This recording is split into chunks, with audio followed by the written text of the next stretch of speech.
Bakı gündəliyi tarixin qızıl səhifələrini vərəqləməyə davam edir. İstər tariximizdə, istərsə də mədəni həyatımızda dərin iz buraxan birindən bəhs edirik.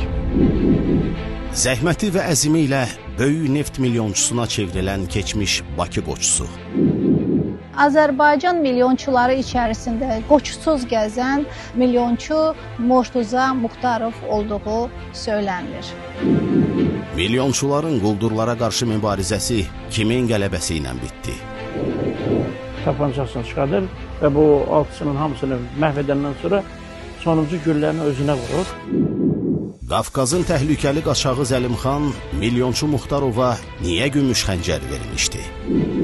Onları qaçırdıb, sonra da getirib evində saxlayıb onu müəyyən qədər. Koba ləqəbi ilə tanınan quldur kim idi və niyə milyonçuları hədəf seçmişdi? Yox cavabını verən Stalinə milyonçu bir şillə vurur. Bunların hamısı bazar günü 18:30-da Bakı gündəliyində.